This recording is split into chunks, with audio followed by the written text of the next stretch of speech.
찬양하겠습니다. 270장입니다.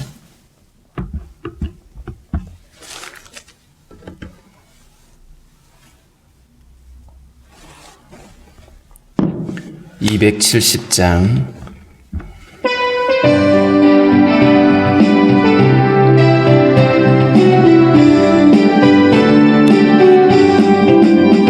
변찮는 주님의 사랑과 거룩한 보혈의 공로를 우리 다 찬양을 합시다. 주님을 만나볼 때까지 예수는 우리를 깨끗게 하시는 주시니 그의 피 우리를 눈보다 더 희게 하셨네. 우리를 깨끗게 한 피는 무궁한 생명의 물일세. 생명의 구원을 받은 자 하나님 찬양을 합시다. 예수는 우리를 깨끗게 하시는 주시니 그의 피 우리를 눈보다 더 희게 하셨네. 주님의 거룩한 보혈을 날마다 입으로 간증해 담대히 싸우며 나가세. 천국에 들어갈 때까지 예수는 우리를 깨끗게 하시는 주시니 그의 피 우리를 눈보다 더 희게 하셨네. 십자가 단단히 붙잡고 날마다 이기며 나가세. 머리에 면류관 쓰고서 주 앞에 찬양할 때까지 예수는 우리를 깨끗게 하시는 주시니 그의 피 우리를 눈보다 더 희게 하셨네. 기도하겠습니다. 하나님 아버지 감사합니다. 허물과 죄로 죽은 우리를 불쌍히 여겨주시고 우리를 구원하시기 위하여 친히 십자가에 못 박혀 죽으신 그 주님의 은혜를 다시 한번 우리가 기억하며 감사를 드립니다. 우리 하나님 변치 않은 사랑으로 우리를 붙드시며 우리가 매 순간마다 우리와 함께하여 주시는 그 주님의 은혜와 사랑을 늘 기억하는 저희들이 될 수 있도록 우리에게 믿음을 허락하여 주옵소서. 하나님 아버지, 오늘도 우리에게 복된 주일을 허락해 주신 주님, 오늘 특별히 또 성례주일로 하나님 앞에 예배할 터인데 하나님의 은혜가 모든 성도들 가운데 임할 수 있게 도와주시고 우리를 위하여 피 흘리신 주님의 그 십자가의 은혜를 깨닫는 저희들 되게 하여 주시기를 원하고 기도합니다. 특별히 또 하나님 아버지, 한 주간 또 이렇게 고난주간을 우리가 지킬 터인데 고난주간을 통해서 다시 한번 그 주님의 희생과 주님의 그 아버지의 우리를 향하신 그 은혜와 사랑을 마음에 간직하는 시간들이 될 수 있도록 도우시며 우리의 삶이 다시 한번 십자가의 길을 따르는 삶으로 다짐할 수 있도록 도우시기를 원합니다. 이 시간도 하나님 머리 숙이는 아버지 성도들의 간구를 기뻐 받아주시고 하나님 아버지, 오늘 한 날 온전히 주님을 예배할 수 있도록 우리를 인도하여 주옵소서. 올도 하나 우리에게 허락하신 말씀을 통하여 하나님의 그 사랑을 깨닫는 은혜 시간 되게 하여 주옵소서. 감사함이 예수님의 이름으로 기도하옵나이다. 아멘. 265장입니다. 265장.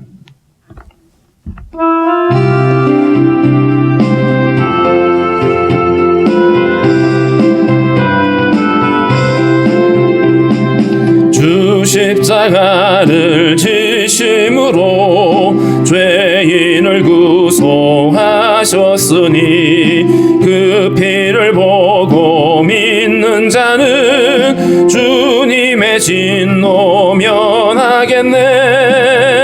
내가 그 피를 유월절 그 양의 피를 볼 때에 내가 널 넘어서 가리라.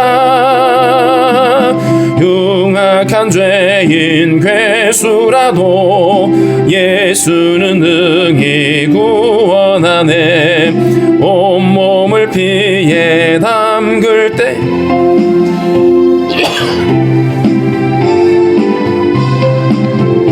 내가 그 피를 유월절 그 양의 피를 볼 때에 내가 널 넘어서 가리라. 심판할 때에 모든 백성 행하늘 대로 보응받네.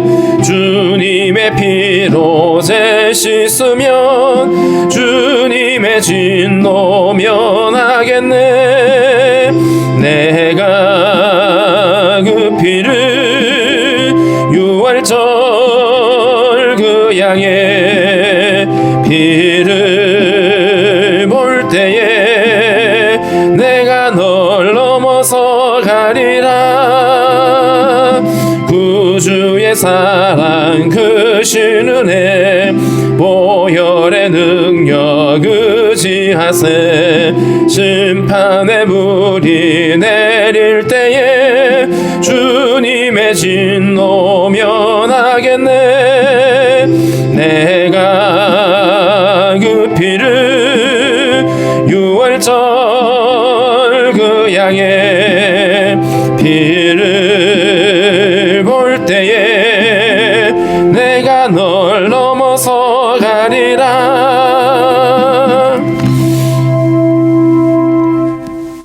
누가복음 22장 누가복음 22장 7절부터 23절입니다.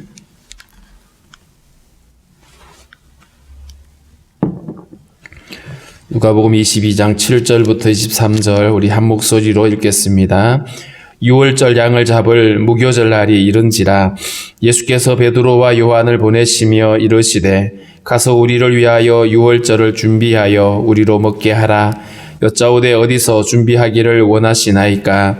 이르시되 보라, 너희가 성내로 들어가면 물 한 동이를 가지고 가는 사람을 만나리니 그가 들어가는 집으로 따라 들어가서 그 집 주인에게 이르되 선생님이 내게 하는 말씀이 내가 내 제자들과 함께 유월절을 먹을 객실이 어디 있느냐 하시더라 하라.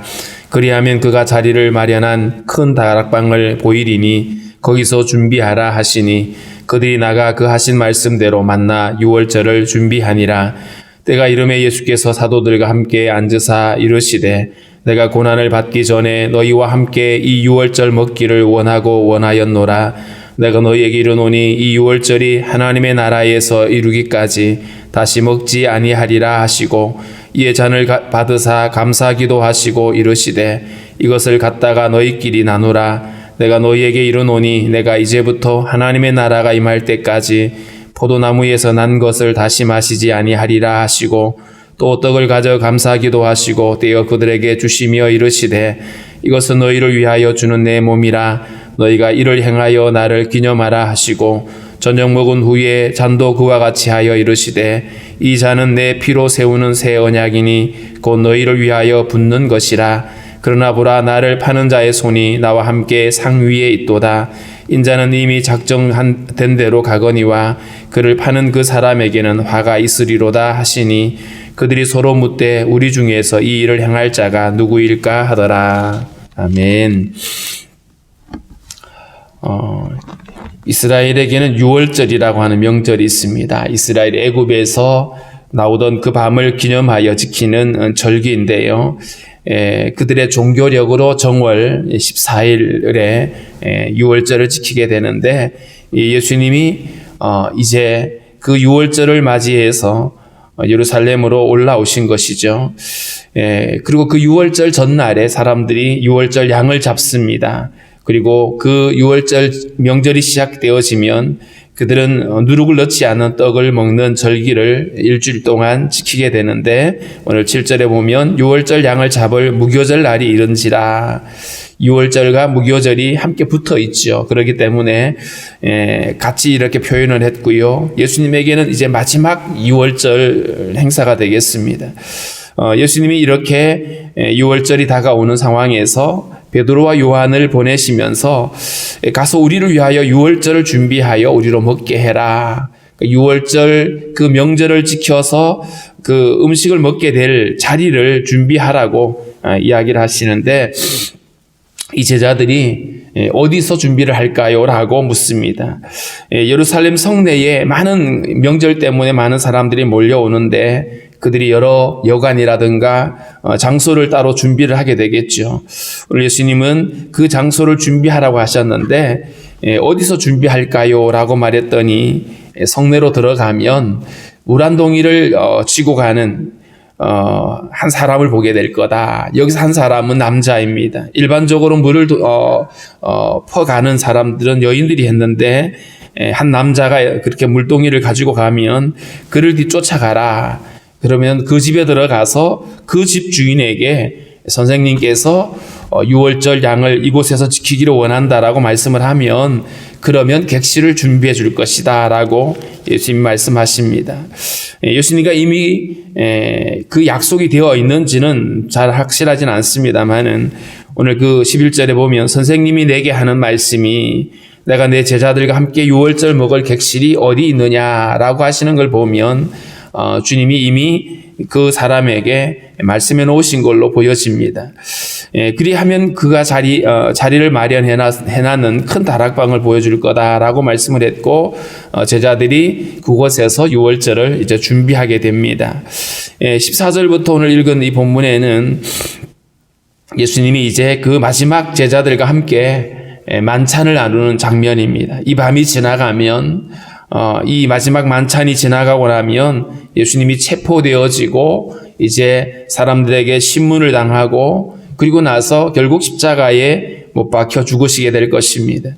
때가 이르매라고 되어 있습니다. 이 때가 이른다는 말은 이미 하나님이 그 일을 예비해 두셨고 그 계획해 두셨음을 말하고 있죠. 하나님이 계획해 놓으신 바로 그 때입니다. 이 땅에 우리를 허물과 죄에서 구원하시기 위해서 십자가 지러 오신 주님, 바로 그 때가 이르렀다고 하는 이 말씀을 하고 있습니다. 일반적으로 유대인들은 명절이 되어지면 유월절이 다가오면 이들은 어린 양을 준비해 놓습니다. 어린 양을 준비해서 그 양을 잡아서 먹게 되어지는데 오늘 예수님과 제자들이 함께 있는 이곳에는 유월절 양은 없습니다. 오히려 예수님 자신이 유월절 양이 되어서 죽으시는 것을 우리에게 말해주고 있습니다. 먼저 15절에 보면 내가 고난받기 전에 너희와 함께 이 유월절 먹기를 원하고 원하였노라. 내가 고난받기 전에 십자가를 지기 전에 너희와 함께 이 유월절 먹기를 원했다. 결국 예수님이 이것을 위해서 이 땅에 오셨습니다. 하늘 보좌를 버리시고 이 땅에 오신 목적이 바로 이 십자가를 지기 위해서 왔고 바로 그 날이 이제 임박했음을 말하고 있고 제자들에게 이 유월절에 대한 의미를 설명해 주기를 원하셨던 것이죠. 자, 그러면서 하신 말씀이 내가 너희에게 이르노니 이 유월절이 하나님의 나라에서 이루기까지 다시 먹지 아니하리라. 유대인들은 애굽에서 나온 그때부터 해마다 이 유월절 명절을 지켜왔습니다. 그런데 예수님은 이 유월절이 하나님 나라에서 이루기까지라고 돼 있어요. 그러면 하나님 나라에 있어도 유월절을 지키느냐? 그런데 하나님 나라에서 지켜지는 유월절은 오늘 이 유대인들이 지키는 유월절과는 좀 다른 개념입니다. 유대인들이 이스라엘이 애굽에서 자유함을 얻고 그것을 기념하고 지켜온 유월절이지만 하나님 나라에서 이루어지는 그 유월절은 조금 다른 측면이죠. 모든 민족이, 모든 만민이 예수님으로 인해서 죄와 사망의 권세에서 자유함을 얻게 되어진 그것을 기뻐하고 그것을 기념하는 잔치가 되겠죠. 애굽에서 구원받은 것, 애굽의 노예에서 구원받은 것을 기념하고 감사하는 그 유월절을 지키는 이 유대인들과는 반면에 하나님 나라에서는 모든 민족이 죄와 사망의 권세에서 구원받은 그 일들을 기뻐하고 기념하게 될 겁니다. 그리고 나서 이제 17절에 이에 잔을 받으사 감사기도 하시고 이르시되 이것을 갖다가 너희끼리 나누라. 이제 만찬을 나누시는 장면입니다. 그러면서 내가 너희에게 이르노니 내가 이제부터 하나님 나라가 임할 때까지 포도나무에서 난 것을 다시 마시지 아니하리라. 이 포도나무에서 난 것들, 특별히 포도주는 이 유대인들에게는 그냥 일상적인 음료였습니다. 술이 아니라 음료였는데 주님께서 이제 십자가 지시기 때문에 오늘 이 마지막 만찬임을 그들에게 설명하고 있습니다. 제자들과 마지막 먹고 마시는 만찬이다. 이 만찬이 끝나면 어떤 일이 있을 것인지에 대한 암시를 하고 있는 것입니다. 더 이상 포도나무에서 난 것을 먹고 마실 일이 없는 것이죠. 17절에 이에 잔을 받으사 감사기도 하시고 이것끼리 너희끼리 함께 나누라고 하는 것, 이제 만찬을 나누고 있는 그 장면이고요. 그 다음에 19절에 보면 또 떡을 가져 감사기도 하시고 떼어 그들에게 내 몸이라 너희가 이를 행하여 나를 기념하라 하시고, 떡을 떼어 주시면서 이것은 내 몸이다라고 표현했어요. 일반적으로 떡을 나누어 먹고 잔을 나누어 마시는 이런 만찬이 아니라 이 마지막 만찬이 주님에게는 어떤 의미인지를, 제자들과 함께 그것을 먹고 마시기를 원하셨던 그 이유가 뭐였는지를 설명해 주고 있죠. 떡을 떼어주면서 이것은 너희를 위하여 주는 내 몸이다. 요한복음 6장에 보면 주님은 그 당신의 몸을 생명의 떡을 삼아서 이 떡을 먹는 자들이 영원히 살게 될 것이다 라고 말씀한 적이 있습니다. 그러면서 떡을 떼어주면서 이건 내 몸이다. 단순히 떡을 먹는 게 아닌 거예요. 이걸 받아 먹으라고 하시는데 제자들이 받아 먹는 것은 단순히 떡을 먹는 것이 아니라 주님의 몸을 먹는 개념이죠. 이것을 행하여 나를 기념하라. 단순히 마지막 만찬에서 이 의식을 치르는 것으로 끝나는 것이 아니라 이들은 이제 주님이 십자가 지시고 부활하시고 승천하신 다음에 예수님을 기념하면서 이 성만찬을 기념하는 의식을 행했습니다. 그런데 그것을 먹는 것은 단순히 그냥 떡 먹고 떡 나눠 먹고 그냥 식사 교제하는 수준의 얘기가 아니라 주님의 살을 먹는 거예요. 주님의 살을 먹고 그 다음에 보면 잔을 나눠주시면서 이 잔은 내 피로 세우는 새 언약이니 너희를 위하여 붓는 것이다. 이전에는 6월절 양을 잡아서 그 피를 문설주에 바르고 그 문설주에 피가 발려져 있는 사람들에게는 죽음이 지나갔어요. 죽음의 사자가 지나갔는데 그들이 또한 하나님께 나아갈 때에는 동물의 피를 가지고 나아갔죠. 그런데 이제는 이 주님의 피로 세우는 언약은 더 이상 동물의 피가 아니라 주님의 피로 우리의 죄를 대속하신 것입니다. 그래서 내 피로 세우는 새 언약이라고 하는 말은 더 이상 동물의 피가 아니라 예수 그리스도의 피로 우리가 죄사함을 받고 대속의 은혜를 누리게 되어지는 이 은혜를 말하고 있는 것입니다. 잔을 나눠주시면서 이건 내 피다라고 말하는 겁니다. 단순히 포도주를 먹는 것이 아니라 피를 먹고 마시는 이런 개념이죠. 그렇다면 예수님의 몸을 먹고 예수님의 피를 마시는 것은 그것은 이제는 내 안에 주님이 주신 생명으로 사는 것입니다.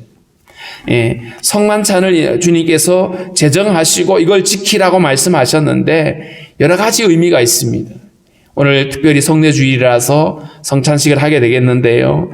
이 성찬식이 가지고 있는 의미 안에 어떤 의미가 있냐면 우리 모든 교회는 예수 그리스도의 한 몸에 참여되어 있습니다. 그러니까 예수님 몸 따로 다른 것으로 모여지는 교회가 아니라 모든 교회는 그리스도의 몸에 참여한 교회입니다. 그렇기 때문에 교회는 하나된 교회이죠. 교단이 다르고 이름도 다르고 모양이 달라도 그리스도로 한 몸 되어진 교회다라는 것을 알 수 있고요. 뿐만 아니라 예수님의 몸과 살과 피를 마시는 이 일은 이제는 우리가 그리스도의 생명으로 산다라고 하는 것을 의미합니다. 그리스도의 생명으로 사는 것. 그리고 이제 뿐만 아니라 고린도전서 11장에 보면 이것을 언제까지 하냐면 주님 오실 때까지 주님의 십자가의 죽음을 전하라고 표현하고 있습니다. 예수님의 죽음을 전하는 일, 그렇기 때문에 우리가 성만찬을 하는 것으로 끝나는 것이 아니라 우리가 예수 그리스도의 복음의 증인으로 세워졌다는 사실을 인정하고 인식을 하고 그 사명을 감당하는 것이 바로 성만찬을 행하는 우리의 목적이라고 말할 수 있습니다. 아무튼 오늘 주님은 이 마지막 만찬을 내 살과 피를 너희들이 먹고 마시는 것이다 라고 하시면서 이제 우리가 어떤 삶을 살아가야 되는가, 더 이상 우리가 육체의 욕심을 가지고 살아가는 존재가 아니라 그리스도의 몸에 참여하고 그리스도의 피를 먹고 마심으로 인해서 그리스도의 생명으로 살아가는 자임을 우리에게 거듭 이야기를 하고 계시는 겁니다. 이제는 우리가 주님 주시는 그 생명으로 살아갈 사람들이라는 사실이죠. 자, 그런데 21절에 보면 그러나 보라 나를 파는 자의 손이 나와 함께 상위에 있도다. 예수님이 12 제자들과 함께 먹고 마시는 상황인데 예수님과 함께 한 자리에 앉아서 한 식탁에 앉아서 떡을 함께 떼는 사람 중에 예수님을 파는 사람이 있다. 그는 바로 가룟 유다이죠. 자, 그런데 그 가룟 유다를 향해서 주님이 이렇게 말했습니다. 인자는 이미 작정된 대로 가거니와. 예수님이 이 땅에 오신 것은 십자가 지로 오셨기 때문에 그 일을 위해서 오셨기 때문에 그 일을 하러 가시는 겁니다. 그런데 예수님을 파는 그 사람에게는 화가 있다. 예수님은 그 작정된 그 길로 십자가로 나아가지만 그 십자가로 예수님을 넘겨주는 자는, 그리고 예수님을 십자가에 못 박는 자들은 화가 있을 것이다라고 말씀을 하고 있습니다. 왜냐하면 이들이 예수를 거절하고 예수를 배척했기 때문에 그런 것이죠.